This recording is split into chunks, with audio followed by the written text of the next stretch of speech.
बिस्मिल्लाहिर्रहमानिर्रहीम। अज़ीज़ तलबा व तालिबात, अस्सलामु अलैकुम। मैं हूँ आपका chemistry teacher Ehsan Afroz, class नहम केमिस्ट्री, बाब नंबर 1। आज हम पहले बाब के मुख्तसर सवालात को शुरू करेंगे, जिनमें से पहले दो मुख्तसर सवाल इस लेक्चर के अंदर हम पढ़ेंगे। पहला सवाल इंडस्ट्रियल और एनालिटिकल केमिस्ट्री के दरमियान फ़र्क, उसकी तारीफ़ की मदद से करेंगे, और फिर ऑर्गेनिक और इनऑर्गेनिक केमिस्ट्री में क्या बुनियादी फ़र्क है, कुछ नुकात की बुनियाद के ऊपर हम इनमें मुवाजना भी करेंगे। तो आए चलते हैं ग्लास बोर्ड की तरफ। मुख्तसर सवालात, बाब नंबर 1 के आखिर पे जो मुख्तसर सवालात हैं, इनको शुरू करते हैं। आज 5 सवाल यहाँ पर लिखे हुए हैं। सबसे पहले हम इनको आज के लेक्चर के अंदर देखेंगे कि कैसे हल किया जा सकता है। मुख्तसर सवाल हमारी मश्क के अंदर जो पाए जाते हैं, ये बोर्ड के इम्तिहान में भी ज़्यादातर इन्हीं में से सवालात पूछ लिए जाते हैं। लिहाजा इस हवाले से आपकी जो मश्की सवालात हैं, ये इंतहाई अहमियत के हामिल हैं। आप इनको अच्छी तरह से भी याद करें। पहला सवाल है, इंडस्ट्रियल केमिस्ट्री और एनालिटिकल केमिस्ट्री की तारीफ़ करें। तो आप इंडस्ट्रियल और एनालिटिकल केमिस्ट्री को बड़ी तफसील के साथ पहले समझ के आए हैं, तो एक एक करके हम इनके जवाब लिखते हैं कि इनको कैसे हल किया जा सकता है। पहले नंबर पर इंडस्ट्रियल केमिस्ट्री और एनालिटिकल केमिस्ट्री। तो हम सबसे पहले पहले सवाल में पहले सवाल के जवाब के अंदर हम क्या लिखेंगे, हम इंडस्ट्रियल केमिस्ट्री की तारीफ़ करते हैं। यहाँ पे इंडस्ट्रियल केमिस्ट्री, फिर एनालिटिकल केमिस्ट्री की तारीफ़ करेंगे। इंडस्ट्रियल केमिस्ट्री क्या है? इंडस्ट्रियल केमिस्ट्री की वो शाख है जिसमें हम तजारती पैमाने पर कंपाउंड बनाने का मुताला करते हैं। तो केमिस्ट्री की वो शाख,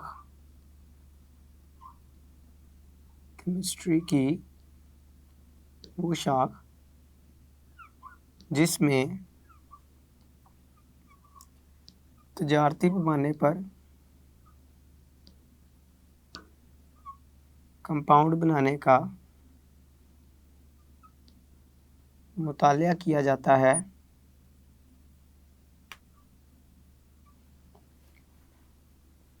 इंडस्ट्रियल केमिस्ट्री कहलाती है। वो शाख जिसमें तजारती पैमाने के ऊपर इंडस्ट्री, हम मुख्तलिफ इंडस्ट्री लगाते हैं मुल्क व कौम की तरक्की की खातिर, और उसमें मुख्तलिफ तरह के प्रोडक्ट्स को बनाया जाता है। हम अपनी रोज़मर्रा ज़िंदगी में जो अशिया इस्तेमाल करते हैं, चाहे हम पहनने के लिए कपड़े का इस्तेमाल कर रहे हैं, रहने के लिए, घर बनाने के लिए लकड़ी का इस्तेमाल कर रहे हैं, या इस तरह की और बेशतर दूसरी चीज़ें हैं, हम उनका इस्तेमाल कर रहे हैं अपनी रोज़मर्रा की ज़रूरियात को पूरा करने के लिए। तो ये तमाम चीज़ें किसी न किसी इंडस्ट्री में ही बनाई जाती हैं, और इंडस्ट्री में बनाने के लिए हमें ऐसा मटेरियल, ऐसा मवाद चाहिए होता है जिसकी मदद से हम कम लागत के ऊपर कम पैसा खर्च करते हुए इन चीज़ों की ज़्यादा अच्छी क्वालिटी की मदद से इनको हासिल कर सकें, और फिर हम अपनी रोज़मर्रा ज़िंदगी में इनको इस्तेमाल कर सकें। तो लिहाजा केमिस्ट्री की वो शाख जिसमें तजारती पैमाने पर इंडस्ट्रियल लेवल के ऊपर जाकर हम इन कंपाउंड्स की तैयारी करवाते हैं, और उन तैयारी किस तरह से कंपाउंड बनाए जाते हैं इनका बगौर मुताला करते हैं। तो केमिस्ट्री की जिस शाख में इन तमाम बातों के बारे में इल्म हासिल किया जाता है, वो शाख क्या कहलाती है? Industrial chemistry.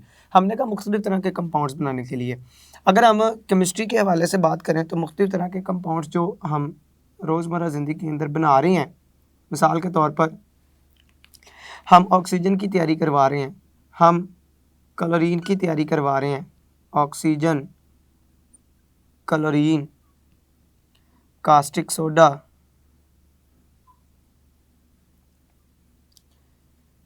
या गंधक का तेज़ाब वगैरह, ये वो मुख्तलिफ कंपाउंड्स हैं जिनकी तैयारी हम तजारती पैमाने के ऊपर करवाते हैं, और ये तमाम के तमाम कंपाउंड्स हमारी रोज़मर्रा ज़िंदगी में इंतहाई अहमियत के हामिल हैं। तो केमिस्ट्री की वो शाख जिसमें हम इन कंपाउंड्स की तैयारी करवाने के लिए किस तरह से इंडस्ट्री में काम करेंगे, उन तमाम चीज़ों का मुताला करते हैं, वो शाख क्या कहलाएगी? इंडस्ट्रियल केमिस्ट्री कहलाएगी। दूसरे नंबर पर है एनालिटिकल केमिस्ट्री। एनालिटिकल केमिस्ट्री को भी यहाँ पे इसकी तारीफ़ लिखते हैं।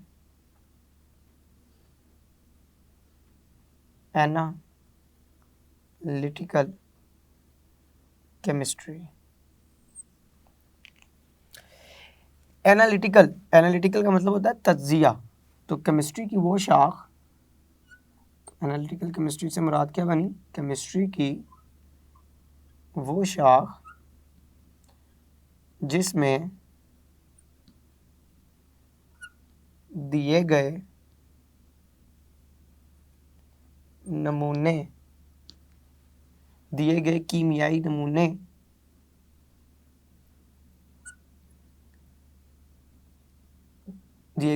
नमूने की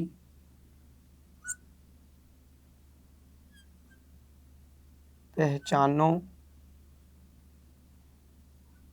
शनाख्त के साथ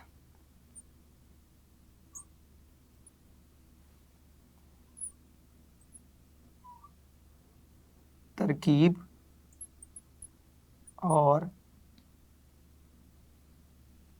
तज्जिया और अज्जा की अलहदगी की जाती है।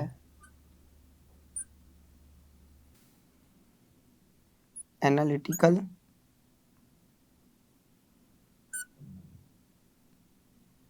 केमिस्ट्री कहलाती है।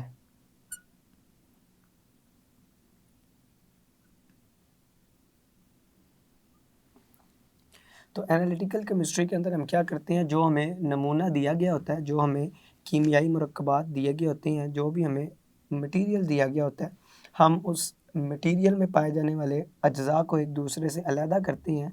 अलहदा करने के लिए हम उसके ऊपर तज्जिया करते हैं और साथ साथ हम उसकी तरकीब को मालूम करते हैं कि कौन कौन से अज्जा उसमें पाए जाते हैं। अलगर्ज़ ये कि हम उसमें पाए जाने वाले अज्जा की पहचान और शनाख्त वगैरह करते हैं। तो एक कंपाउंड के बारे में मुकम्मल तौर पर जानना, इल्म हासिल करना, इसके लिए हम केमिस्ट्री की जिस शाख का सहारा लेते हैं वो शाख एनालिटिकल केमिस्ट्री कहलाती है। एनालिटिकल केमिस्ट्री में किसी भी कंपाउंड का तज्जिया करने के लिए, तरकीब और शनाख्त व पहचान करने के लिए असल में हम दो तरह का तज्जिया इस्तेमाल करते हैं। वो दो तरह का तज्जिया, एक को कहते हैं कैफियती लिहाज से तज्जिया,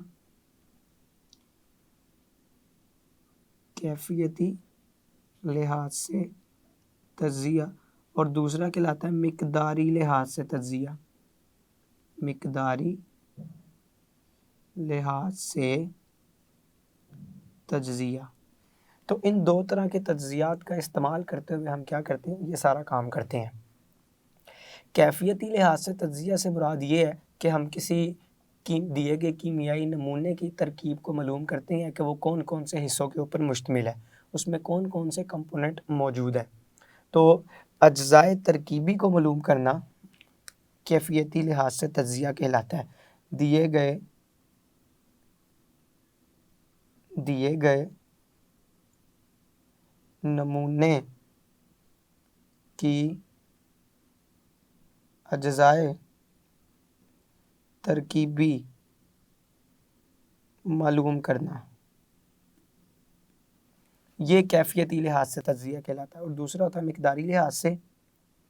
मिकदारी लिहाज से तज्जिया में हम क्या करते हैं, नमूने में पाए जाने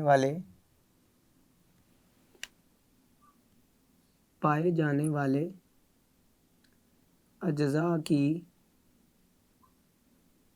फ़ीसद मिकदार मालूम करना कि कौन सा हिस्सा कितने फ़ीसद पाया जाता है एक कंपाउंड के अंदर। तो ये दो तरह के तज्जियों का इस्तेमाल करते हुए हम क्या करते हैं, किसी कंपाउंड की शनाख्त करते हैं, पहचान करते हैं और उसकी तरकीब को मालूम करते हैं। तो केमिस्ट्री की ये शाख एनालिटिकल केमिस्ट्री कहलाती है। दूसरे सवाल की तरफ बढ़ते हैं, जो कि है ऑर्गेनिक केमिस्ट्री और इनऑर्गेनिक केमिस्ट्री में फ़र्क। जब भी हमने फ़र्क करना है ना, तो आपने अपने सफ़े के बिल्कुल दरमियान में एक लाइन लगा लेनी है और उस लाइन की मदद से आपने क्या करना है, दो चीज़ों के दरमियान में फ़र्क करना है। हमने ऑर्गेनिक और इनऑर्गेनिक केमिस्ट्री के अंदर फ़र्क करना है। तो सबसे पहले हम एक जानिब लिखते हैं ऑर्गेनिक केमिस्ट्री ऑर्गेनिक केमिस्ट्री, और दूसरी जानिब लिखेंगे इनऑर्गेनिक केमिस्ट्री, ऑर्गेनिक और इनऑर्गेनिक केमिस्ट्री।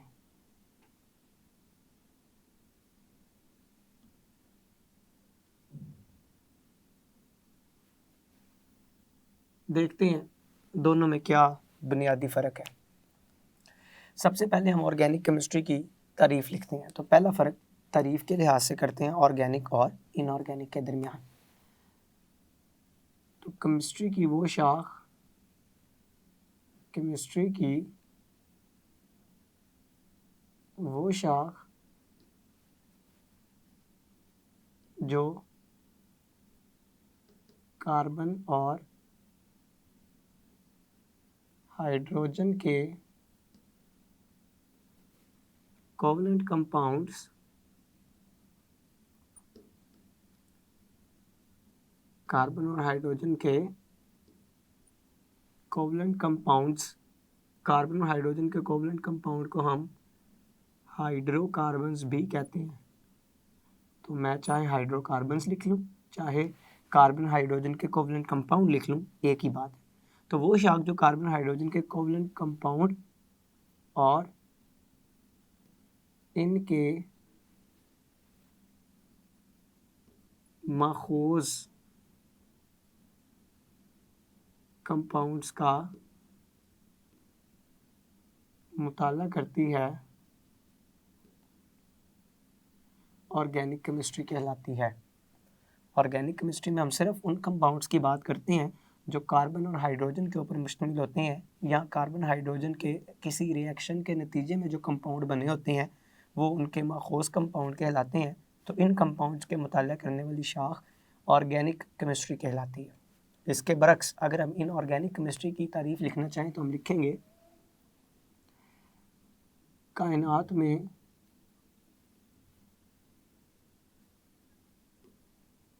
पाए जाने वाले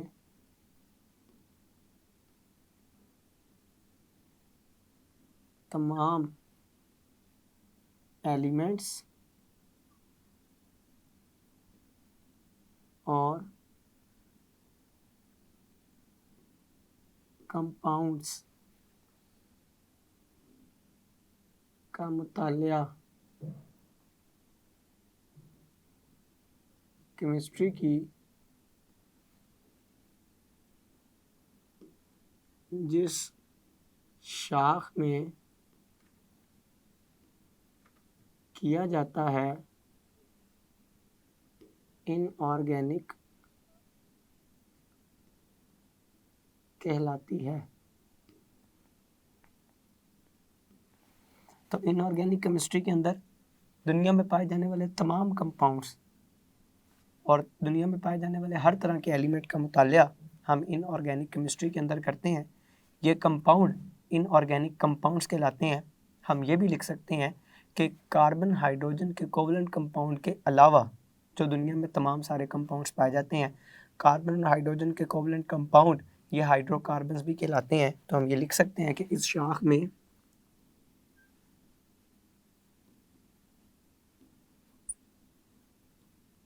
हाइड्रोकार्बन्स के अलावा तमाम कंपाउंड्स का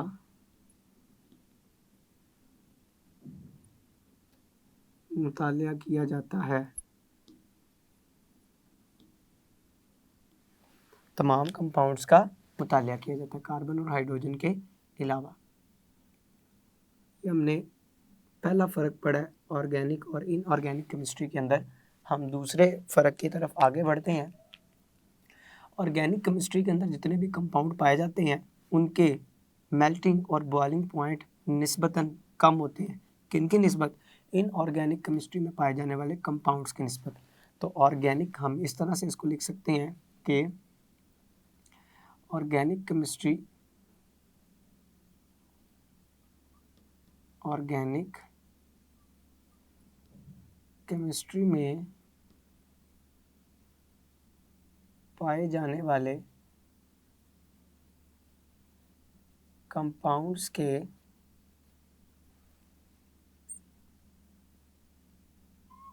मेल्टिंग और बॉइलिंग पॉइंट कम होते हैं, जबकि इनऑर्गेनिक केमिस्ट्री में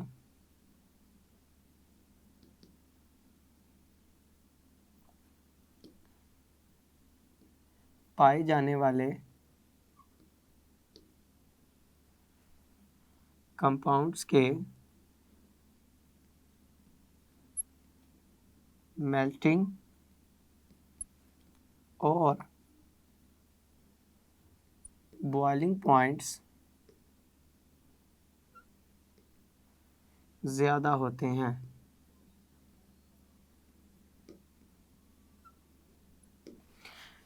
मिसाल के तौर पर अगर मैं एक इनऑर्गेनिक कंपाउंड की मिसाल लूँ, मैं मिसाल लेता हूँ सोडियम क्लोराइड की, जिसका मेल्टिंग पॉइंट 801 डिग्री सेल्सियस है। यहाँ पे अगर मैं मिसाल लूँ बेंजीन की, तो इसका बॉइलिंग पॉइंट 80 डिग्री सेल्सियस है। तो ये बॉइलिंग पॉइंट है,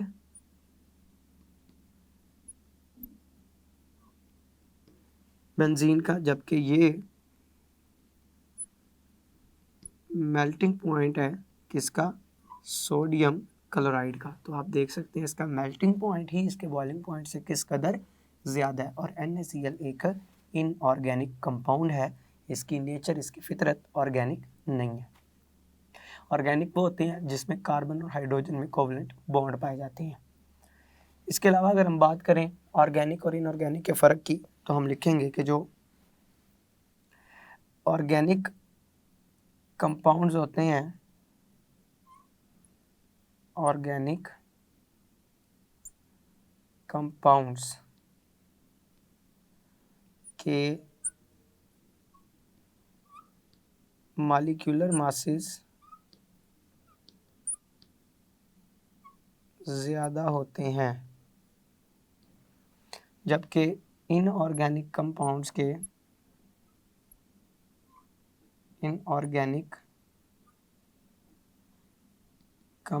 के मॉलिक्यूलर मासेस कम होते हैं। इसी तरह से अगर एक और फ़र्क की बात करें तो ऑर्गेनिक कंपाउंड्स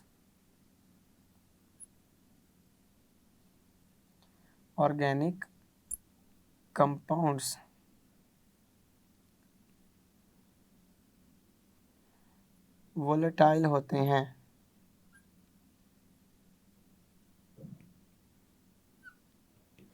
मतलब जल्दी बुखारात के अंदर तब्दील हो जाते हैं, जबकि इनऑर्गेनिक कंपाउंड्स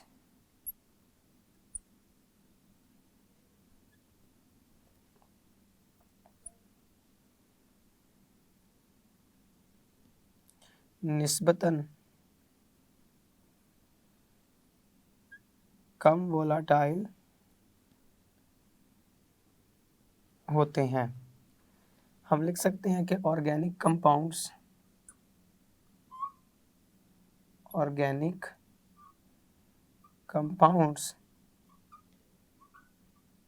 जल्द आग पकड़ लेते हैं, जबकि इनऑर्गेनिक कंपाउंड्स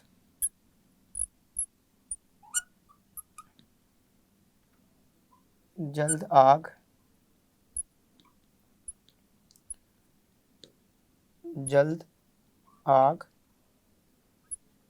नहीं पकड़ते। तो ये कुछ ऑर्गेनिक केमिस्ट्री से ताल्लुक़ रखने वाले कंपाउंड्स और इनऑर्गेनिक केमिस्ट्री से ताल्लुक़ रखने वाले कंपाउंड्स के दरमियान मैंने आपको फ़र्क बताए हैं। ये आप फ़र्क इसी तरह से याद रखेंगे, ये अहम मुख्तसर सवाल के तौर पर पूछा जा सकता है। तो आप कम से कम ये 4 से 5 फ़र्क दोनों के दरमियान करेंगे, फिर आपको इसके 2 नंबर पूरे मिलेंगे। ऑर्गेनिक और इनऑर्गेनिक केमिस्ट्री से ताल्लुक़ रखने वाले कंपाउंड्स में हमने को 2 तरह से फ़र्क किए हैं, मुख्तलिफ़ तरह से हमने फ़र्क किए हैं, तो आप इनको इसी तरह से याद रखेंगे। अज़ीज़ तलबा व तालिबात, आज के लेक्चर में आपने मुख्तसर सवालात में से पहले 2 सवालात के जवाबात को बड़ी तफसील के साथ समझा है। मैं उम्मीद करता हूँ आज का लेक्चर आपको बखूबी समझ आया होगा। आप इसको अच्छी तरह से तैयार करेंगे, याद करेंगे। अल्लाह आपका हामी व नासिर है। अस्सलामु अलैकुम।